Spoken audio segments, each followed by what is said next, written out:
Olá, bom dia a todos, né? É um prazer estar com vocês aqui, participando, né, de mais uma atividade da reunião, do encontro anual da Ampox, né, de 2021. Eu sou Juliana Mello, sou antropóloga, trabalho no departamento de antropologia aqui da UFRN, e hoje eu vou estar com José Vicente Tavares, vinculado à Universidade Federal do Rio Grande do Sul, e a Ana Lúcia Teixeira, vinculada à Unifesp, né, e que vai estar debatendo a fala dele um pouco. Difícil resumir um pouco, né, agradecer a todos, né, pela presença, né, e difícil resumir o currículo do Zé Vicente, que tem uma trajetória bem ampla, né, você pode complementar alguma coisa, em termos gerais ele é sociólogo, formado em 1971 pela UX, mestre pela USP, doutor da Universidade Federal, Universidade de Paris-Nanterre, professor titular do Instituto Latino-Americano de Estudos Avançados na URGS, né? Vinculado ao Programa de Pós-Graduação em Segurança Cidadã, Sociologia e Políticas Públicas, também a URGS, coordenador do Diploma Superior em Violência, Segurança e Democracia do Clássico, né? Do Conselho Latino-Americano de Ciências Sociais, e entre as várias temáticas que ele foca, tem a questão da cidadania e violência, violência, segurança e política, violência, luta social e democracia, sociologia do conflito e da violência. Muito obrigado. Qualquer coisa você complementa, né?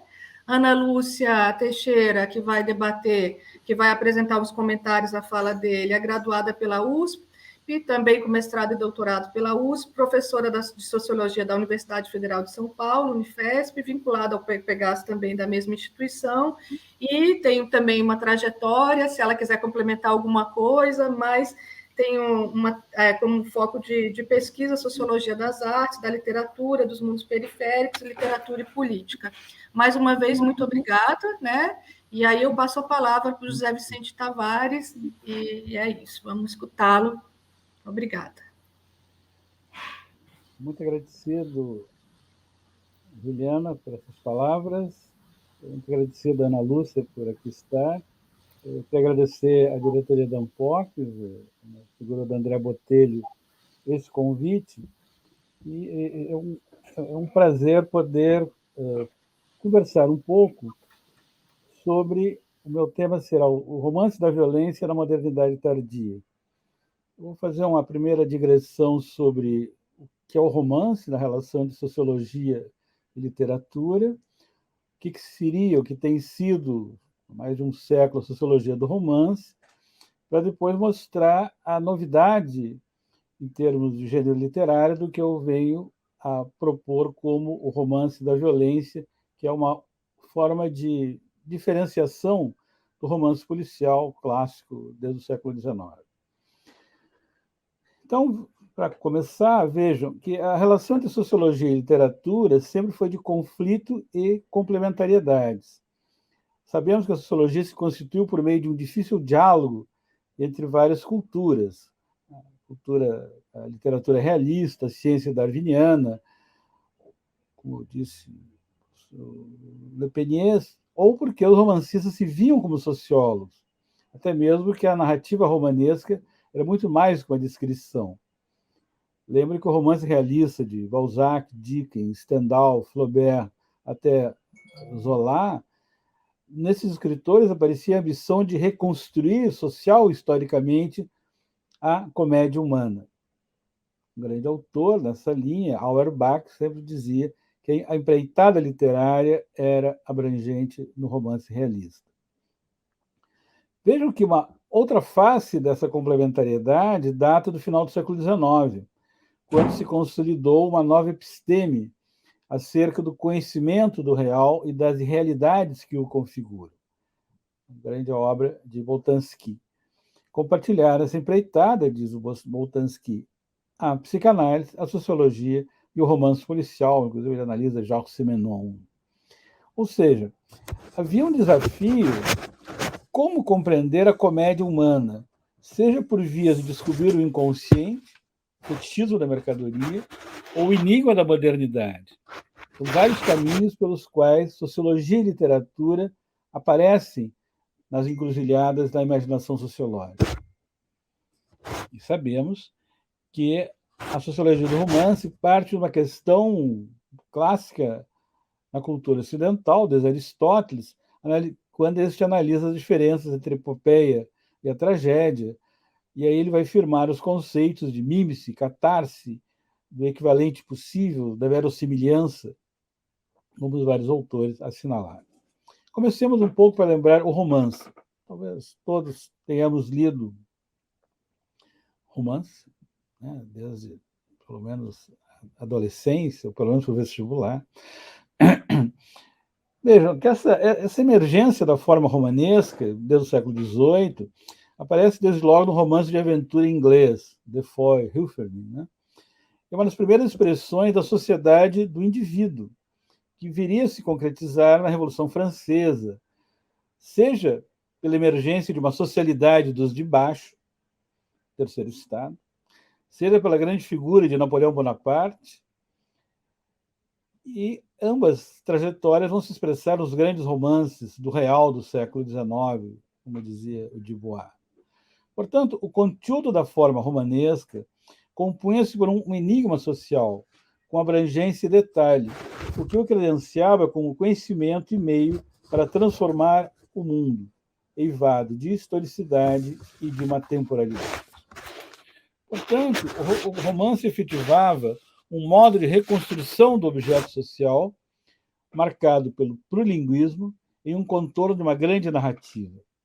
A forma estruturada desta narrativa implica a linguagem, a escritura, a intertextualidade, a metalinguagem, com os recursos à alegoria, à metonímia ou ao plurilinguismo, como nos lembrou o formalista russo Batkin. E já aí, essa empreitada possibilitou uma autonomização da literatura, a constituição do campo literário com o aparecimento da dimensão moral do realismo e uma larga audiência folitinesca, coincidindo com o indivíduo da sociedade de informação. Ao mesmo tempo, lembrava Bourdieu, isso possibilitou a criação da ilusão, da arte pela arte, como produto da história, com essa autonomização da literatura.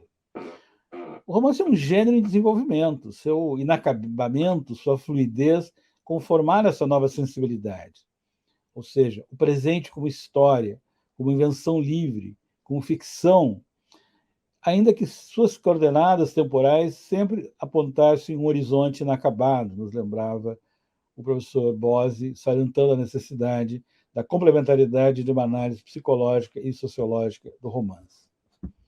Desse modo, o romance realista esboçava relações entre os homens e as coisas e as relações sociais, os personagens em um mundo relacional.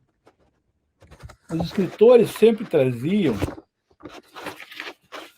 as violências dos passados imediatos, representando o homem engastado em uma realidade social, política e econômica. Portanto, havia uma sensibilidade crítica, mostrando o desacordo do homem com sua experiência pessoal ou com a sociedade. E os temas do romance realista foram vários.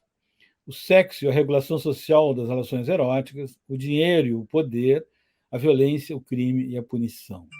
Apresentavam um espaço social com vários modos de diferenciação, distanciamento social e vários critérios nesse espaço social, inclusive nas relações familiares.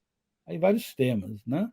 O infante, o bastardo, o narcisismo e o complexo de Édipo, ou a relação com o pai, uma grande obra de Kafka o mostrou.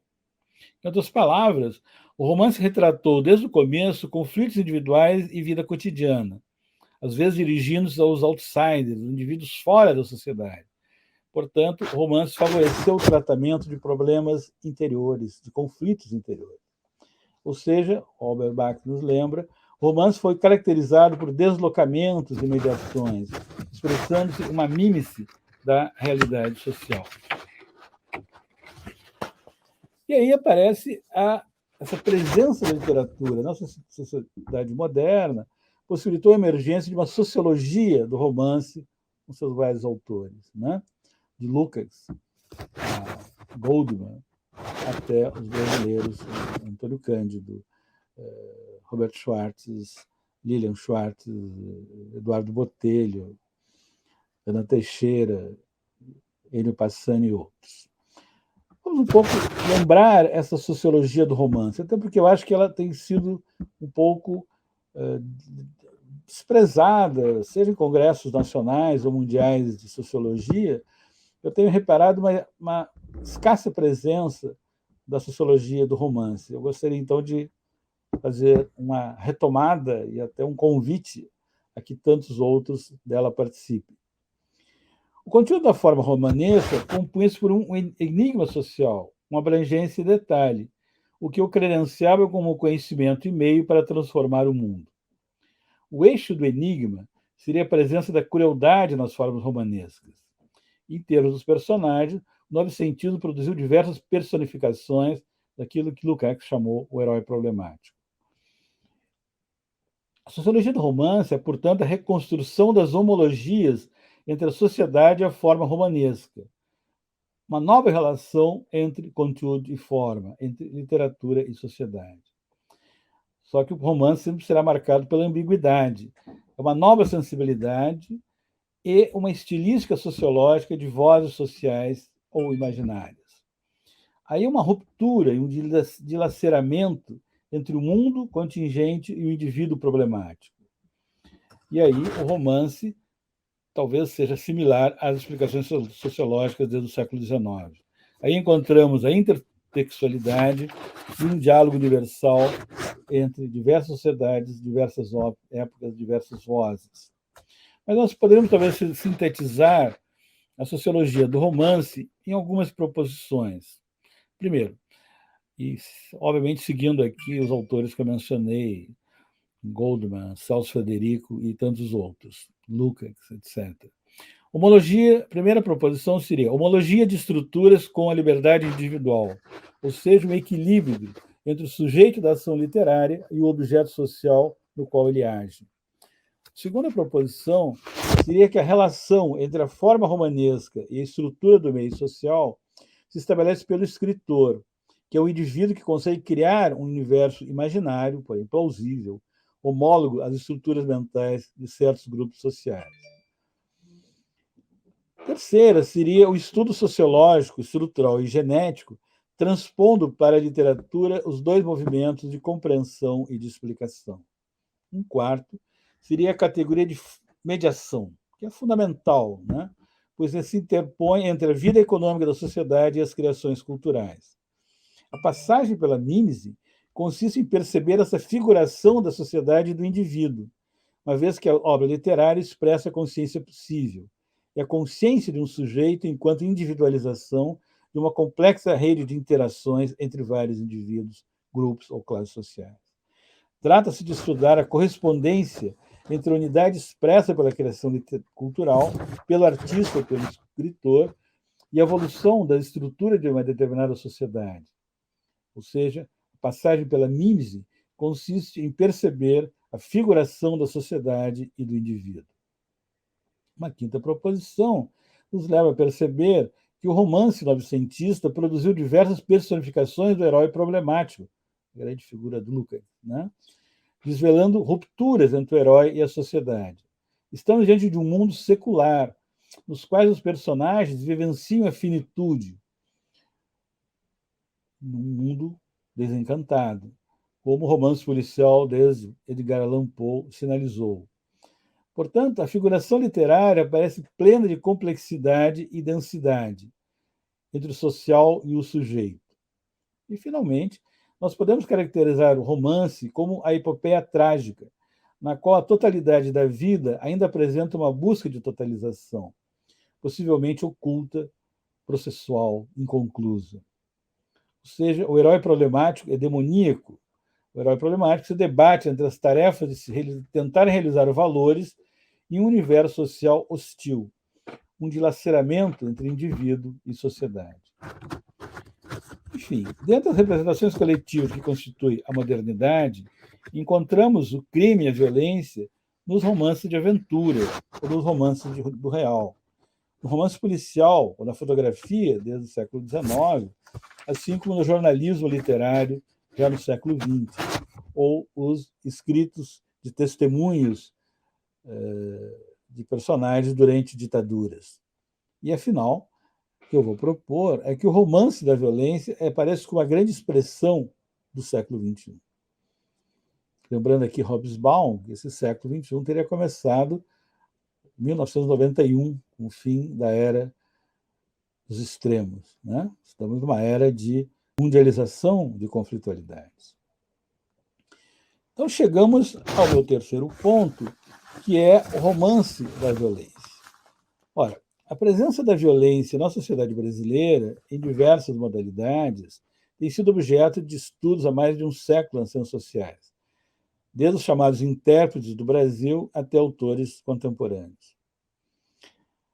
Uma história social marcada pela violência e pelo autoritarismo certamente facilita a emergência do romance da violência, um gênero distinto do romance policial. No vazio da política e no desencanto da democracia representativa, surge nas páginas dos romances a violência. Aí aparece aqui a tradicional sociedade brasileira. Anota André Botelho, em livro recente. Historicamente marcada por valores e práticas sociais e culturais autoritárias de socialização, de orientação de condutas, de afirmação das hierarquias nas mais diferentes relações sociais, de reiteração das desigualdades.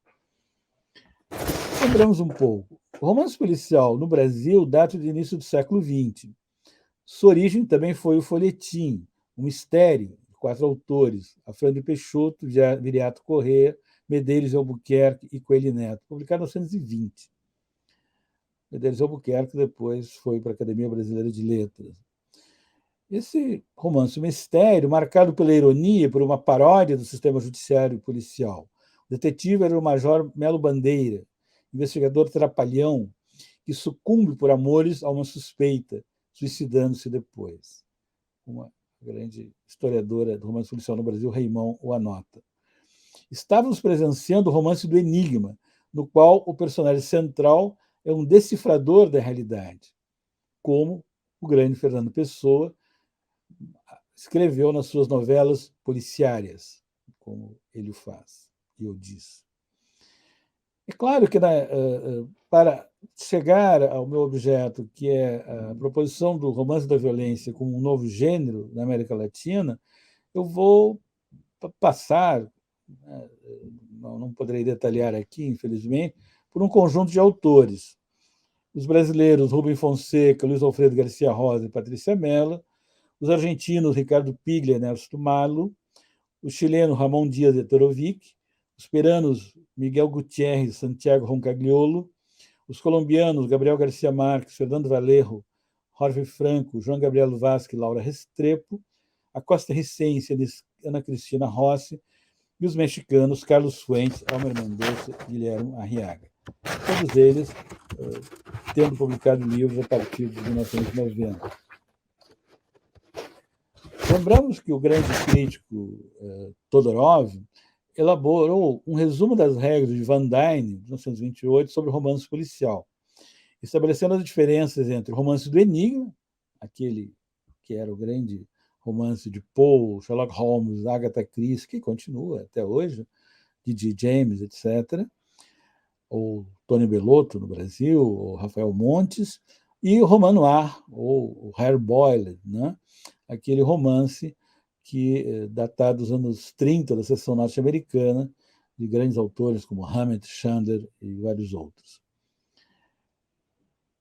Mas aí a pergunta é essa: como é que se constitui um novo gênero? Que é uma pergunta complicada, uma larga discussão na teoria literária, mas o que o Todorov lembra é que o novo gênero não é necessariamente a negação de todo o antigo, mas muito mais um complexo de caracteres diferentes que se realinha.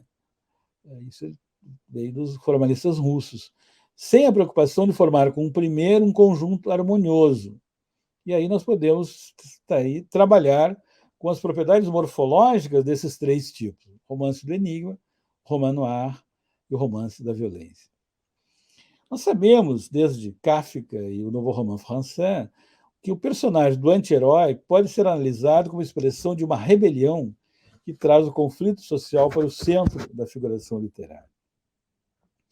Todorov salienta que o romance policial contém duas histórias, o relato do crime e a história da investigação, ou seja, a fábula e a trama da narrativa.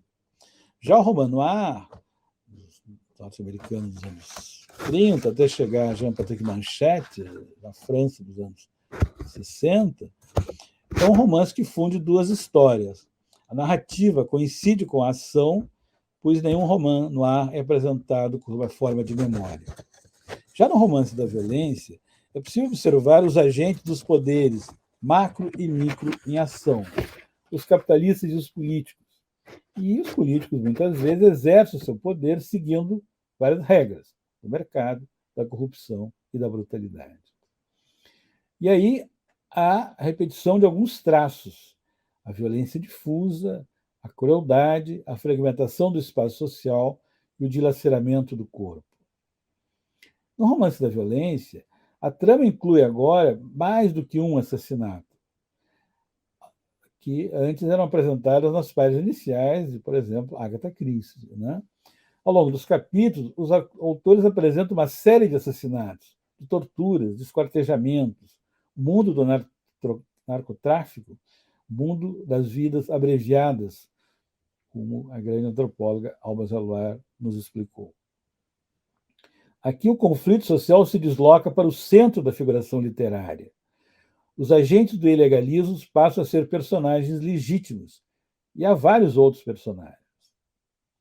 Ou seja, no romance da violência, há mais de um detetive e, por vezes, vários culpados. As vítimas são inúmeras, em alguns casos somente aparecendo no meio da narrativa. Pode também acontecer, como algum romance do Garcia Rosa, do cadáver ser imaginário, presente apenas na memória de um personagem. Ou seja, na novela da violência emerge o contra-herói. Eu distingo aqui herói, anti-herói e contra-herói. Acho que no romance da violência estamos frente a um contra-herói. Num mundo de vínculos entre o ilícito e o ilícito, um emaranhado da ordem e da desordem. Agora é um contra-herói problemático.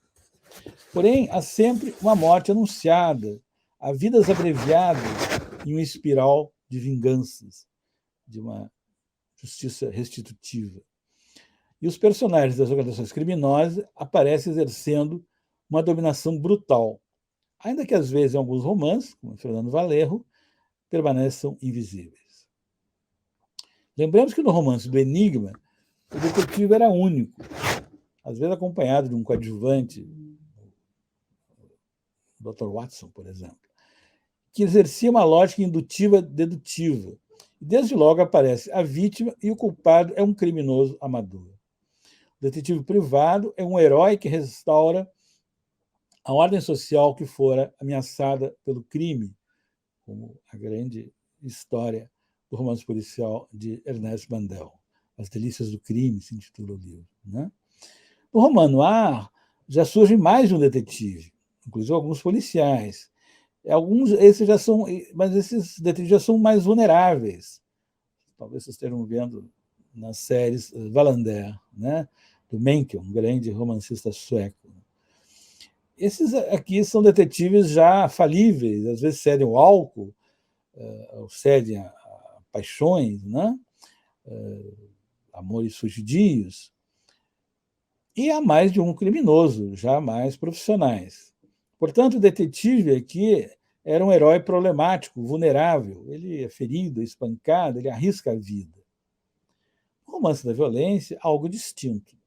Nem sempre é detetives. Os criminosos são vários, seja gente comum, seja pertencentes a organizações criminosas. E o detetive, mais uma vez, aparece como um ser falível, às vezes em conluio com a violência.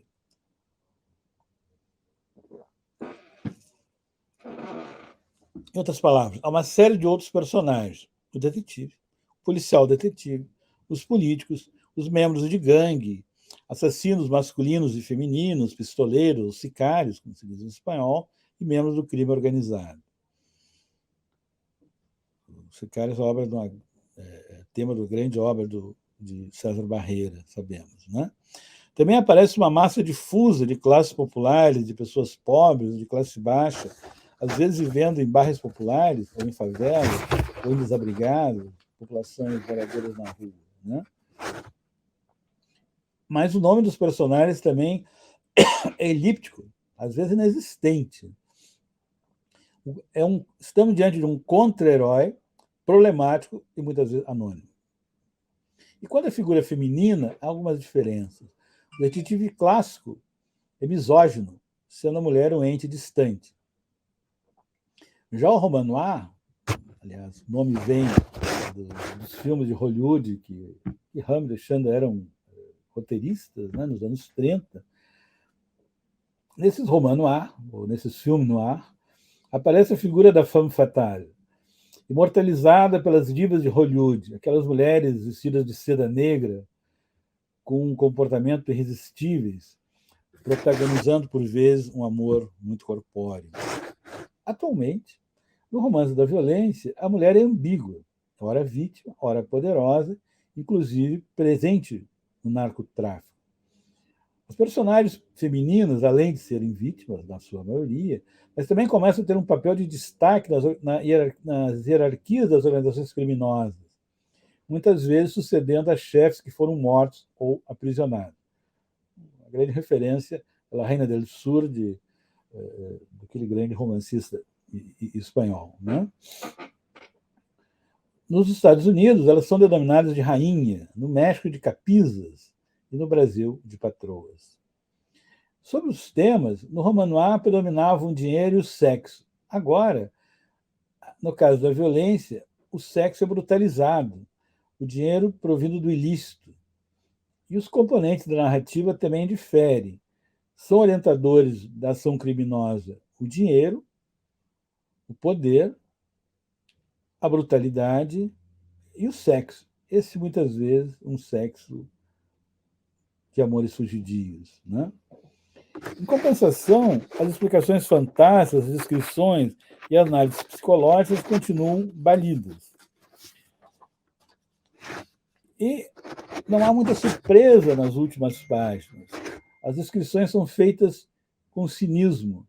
As comparações conotam certa rudeza.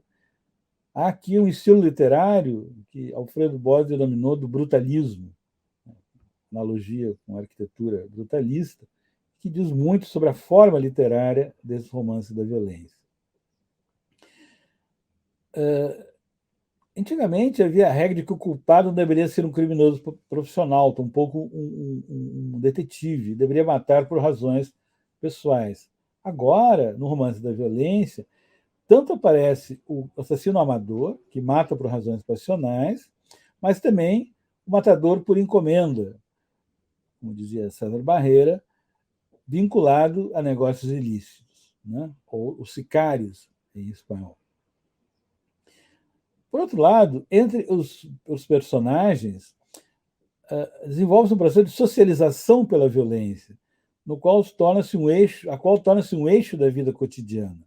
Alguns nascem em bairros pobres, são subnutridos, logo deixam a escola, começam a usar drogas, passam a trabalhar para o tráfico, são alvo das batidas policiais, passam pela prisão, né? Mesmo aqueles de classe média, as classes médias começam a desenvolver estratégias na vida cotidiana para contornar os atos da violência, alterando horários, trajetos, lugares, ou às vezes também se envolvendo como personagens do tráfico. Nessa socialização da violência, que estamos diante de um caso clássico do romance de formação, não mais do jovem Werther, do Goethe, mas agora de outros personagens, onde se reduz o lugar da fantasia, mas aparece um destino, aparece um imediatismo, seja para sobreviver pelo crime ou sobreviver ao crime, seja para tentar, nesse aprendizado da violência, nesse romance de formação, como conviver com esta violência e como talvez se esquivar de mortes prematuras. Mas é importante ressaltar, que é pouco destacado nos autores que analisam romances policiais, é que há uma presença do amor, né? esse amor não tinha lugar no romance policial clássico. Agora, no romance da violência, ele está sempre presente. Sempre é uma aventura amorosa, quizás fugaz, porém muito cálida, né? Há mulheres excepcionais, inteligentes, belas e sedutoras. Ainda há a presença da homossexualidade feminina. E há um envolvimento dos personagens em novas tramas. Os narcos desenvolvem relações amorosas com mulheres oriundas da elite, o que revela, ao mesmo tempo, a interpenetração dos dois grupos e uma gentrificação dos narcotraficantes. Na verdade, os participantes são múltiplos, de diversas classes e camadas sociais. Ao longo dos capítulos, os autores apresentam uma série de assassinatos, diferentemente do romance clássico, o assassinato era na primeira página, no primeiro capítulo, né? A novidade agora são os corpos torturados, uma evidência do corpo dilacerado, da violência brutal, é uma mímese da vida social na modernidade tardia. O ato do crime aparece, mesmo que seja um crime por encomenda, por sicários, por pistoleiros. E há muita violência sexual. Há estupro de mulheres, disseminadas, quase sempre impunes. Há uma expressão de relações de poder por humilhação.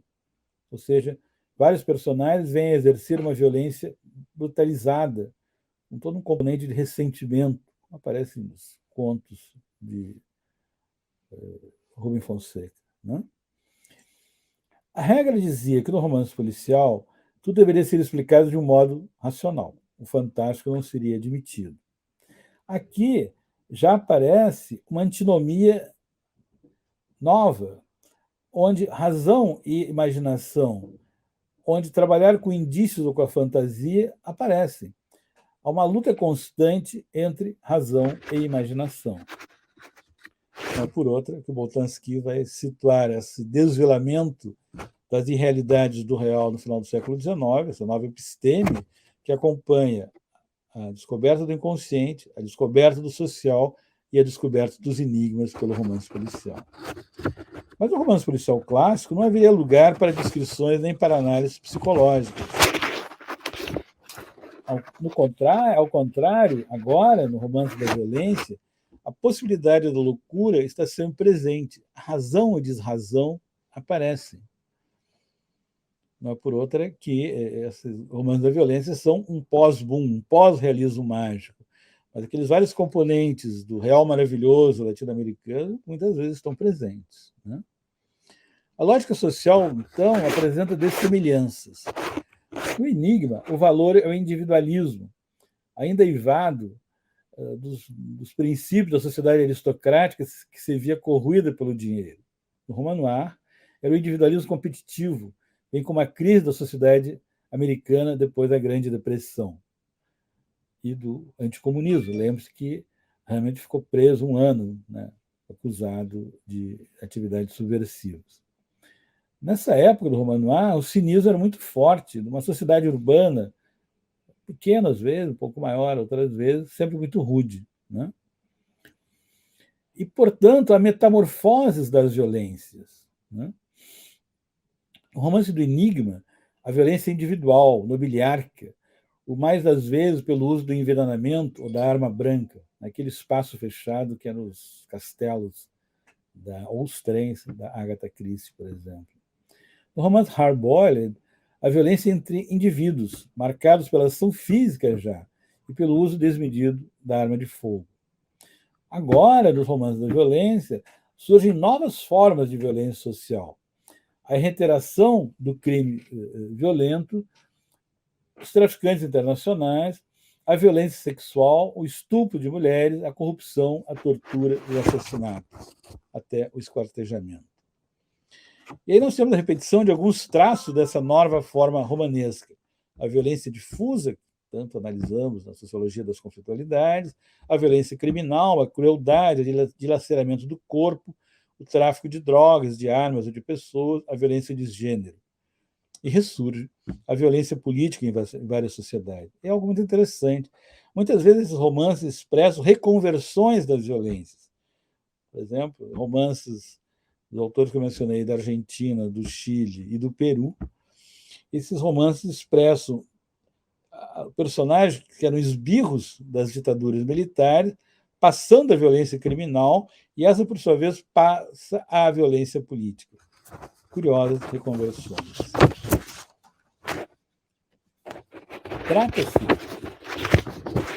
Trata-se de um mundo sem lei, né? De um mundo sem lei, e eu vou passando à conclusão. Trata-se de um mundo sem lei, seja pela ineficácia, pela ausência da polícia, do judiciário, seja pela não constituição dos sujeitos de uma autoridade legítima, como fruto de uma socialização precária. Como eu mencionei, a localização dos acontecimentos é completamente diversa. No romance do Enigma, é a ampla casa aristocrática do interior inglês, com espaços de elegância e discrição, em Agatha Christie, ou nas grandes cidades, Londres, com as suas ruas tortuosas e plenas de neblina, como em Conan Doyle.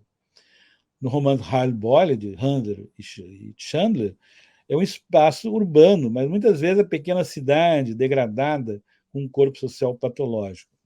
Já no romance da violência, nós encontramos a metrópole, fragmentada, com a partição entre bairros ricos, bairros pobres, e a proliferação de espaços urbanos vulneráveis ou degradados.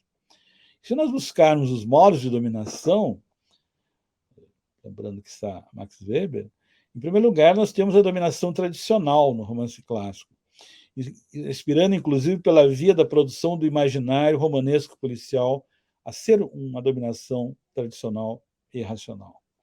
No caso do roman noir, a dominação é carismática, podendo ser até burocrática. No caso da violência, há uma dominação talvez mais explícita, mais rude. Dominação de mercado pelos donos do dinheiro, legais ou ilícitos, às vezes também eles se reconvertem. Porém, então, como o grande livro do professor João Pegoraro, de Buenos Aires, O Delito Econômico, mostra, né, ele salienta como a teoria sociológica não incorporou o tema do delito econômico. Porém, também, além do delito econômico, está presente a dominação por micropoderes políticos ou pelo sexo. Nesse quadro, um conjunto de ressignificações e inversões estão operando. Ao contrário da lei e da ordem, os fora da lei impõem a desordem da violência e da vingança, agora como norma social. A mulher não é mais apenas protagonista de relações sexualizadas, assumindo posições de poder, passa a ser capisa. Os corpos deixam a elegância das sedes para ostentar signos tatuados e a serem objetos de uma sexualidade patriarcal. O raciocínio indutivo, dedutivo, cede lugar ao culto à arma. Portanto, o espaço de associações realiza-se pelo cartel, pela gangue ou pelo clube. Os enfrentamentos nos territórios urbanos estão orientados também pelo racismo, pela organização dos prisioneiros, pela pornografia, pela vingança mortal. E o apelo à família parece ser uma retração utópica conservadora, uma configuração de um poder tradicional, carismático e venal. Daí que a concepção do tempo manifestada no romance clássico é o tempo evolutivo, do progresso e da razão triunfante, o tempo da sua época. No roman noir já é um tempo em crise, a depressão da sociedade capitalista, o início daquilo que Hobsbawm chamou a era dos extremos. Atualmente, no romance da violência, que eu denomino a era da mundialização de conflitualidades, que Bauman vai chamar da modernidade líquida e tantos outros, né? Há uma sociedade vivendo na incerteza e na precariedade. Há uma saturação de um tempo presente. Por vezes, a solução do enigma é também distinta entre os três tipos. No romance clássico, o enigma será sempre solucionado. Muitas vezes o autor fornecendo ao leitor uma série de pistas, de modo a envolvê-lo na trama e a compartilhar a solução. No roman noir, a solução muitas vezes antecede o desfecho da trama, parecendo ser secundário em relação ao desenrolar dos acontecimentos. Já no romance da violência, ou não ocorre a solução do enigma, sem a identificação do culpado ou o próprio enigma se esvanece, permanecendo latente na narrativa. Permanece a conflitualidade, a restauração da ordem, a antiga missão do romance policial, agora vai esfumar-se em uma narrativa de enigma permanente, ou seja, o enigma não se resolve. Portanto, mediante uma forma literária brutalista, como dizia Alfredo Bose, esses romances expressam um destino trágico, um eterno presente que não vê possibilidade de futuro. Todos os personagens se apresentam sem esperança. Os romances expressam um drama social, um eterno presente sem possibilidade de retorno. E aí, eu queria concluir dizendo que o romance da violência aparece como a tragédia da modernidade tardia, na qual o destino faz parte do mundo social, enunciado como o mito da vingança, cuja expressão é a cultura da violência. Ao mesmo tempo, pela referência inversa, traço da tragédia shakespeariana, reaparece o amor desesperado, que talvez seja, no vazio da política, uma busca prometeica de uma vontade de viver. O mito da vingança constitui o orientador das ações sociais neste mundo. Vivemos, portanto, um tema de incertezas marcado pela microfísica da violência, uma sociabilidade violenta por uma cultura da violência, mas também por um poder criminal ligado ao narcocapitalismo ou ao delito econômico, como salienta o Pegorário Saldiano. Entretanto, se há uma ambiguidade. Com isso eu concluo. A lição final desses romances é de uma angústia de um niilismo, a morte breve inscrita no percurso das jovens vidas, suprimindo-se o futuro em um mundo sem destino. O tempo é o da sociedade sem futuro, vivendo a incerteza e a falta de esperança, uma potenciação do presente. Porém, há que salientar que aparece um traço do humano, ou seja, o amor, ainda que o amor fragilizado, fugaz, erótico, desesperado, que vem dar sentido à dignidade humana. Isso significa que o mais humano que permanece é um amor desesperado, fragilizado, mas de personagens que parecem buscar, ao fim de uma exaustiva jornada de errância, uma sociabilidade e uma cultura da não-violência. Mesmo que em um horizonte de impossibilidade, por esses caminhos de amores fugazes e impossíveis, aparece a presença do afeto como possível afirmação da dignidade humana. Ou seja, a partir dessa análise de figuras literárias, nós quisemos sugerir a existência de uma representação romanesca na sociedade contemporânea, baseada na violência como norma social e como expressão de uma cultura da violência. Em outras palavras, o romance da violência é uma tragédia da modernidade tardia, a exigir da imaginação sociológica. Muito obrigado. Muito obrigada pela excelente palestra, pelo excelente convite, né? Eu, particularmente, estou representando aqui a diretoria da Ampox, mas trabalho com presos, né? E com sobreviventes do massacre de Alcaçuz também. E agora estou fazendo um projeto numa PAC aqui do Rio Grande do Norte, é um projeto de remissão de pena pela escrita restaurativa, né? Em que eles estão escrevendo sobre si, e toda a bibliografia que a gente trabalha são livros escritos por os próprios presos. Então, você me trouxe muitos elementos para pensar meu próprio campo, e assim, reitero o convite, né? Porque é extremamente interessante. Muito obrigada novamente, passo a palavra agora para a Ana Lúcia, né? Para os comentários dela. Novamente, obrigada.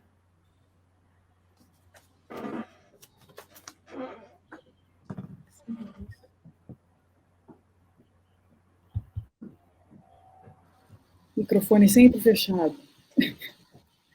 Bom, antes de mais nada, eu quero agradecer muito ao professor José Vicente pela conferência e pelo convite, ao professor André Botelho, a professora Mariana Chaguri, a professora Juliana Mello, toda a diretoria da Ampox, por esse convite super bacana, e eu só posso ficar muito contente que ele me tenha sido feito e me tenha permitido ouvir e comentar as reflexões do professor José Vicente sobre o romance de violência no contexto da modernidade tardia.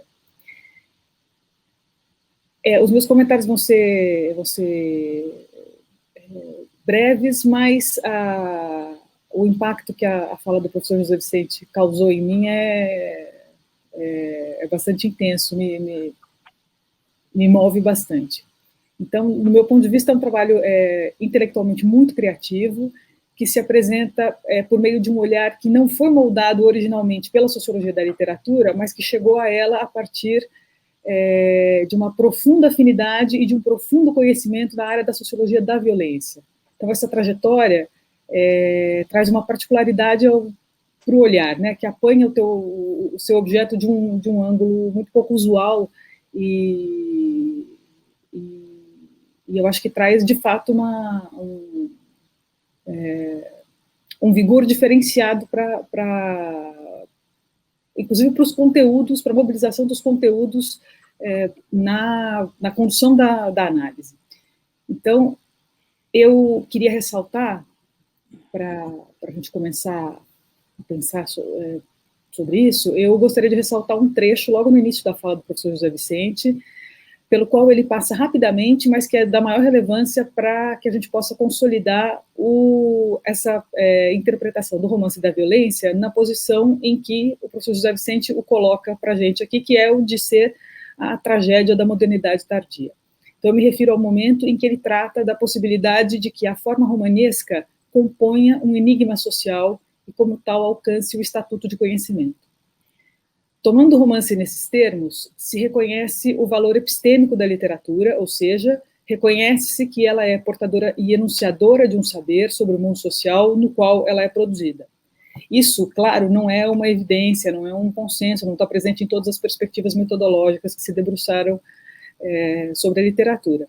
Mas aqui esse conhecimento decorre, na verdade, do reconhecimento feito pelo professor José Vicente da história da relação entre esses dois saberes, sociologia e literatura. É claro que o Wolf Lepenies é a grande referência para se recuperar essa história, em que uma forma de saber mais antiga, que é a literatura, é deslocada do seu lugar de soberania na produção de conhecimento sobre o mundo social por uma jovem e autoconfiante sociologia, uma forma nova de saber que prometia à sociedade a produção de um conhecimento científico sobre ele.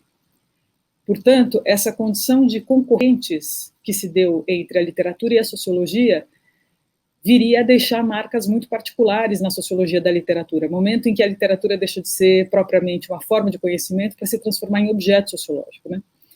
E faria com que gerações de sociólogos tivessem que se haver com uma discussão epistemológica, buscando aquilatar o papel da literatura em face da sociologia.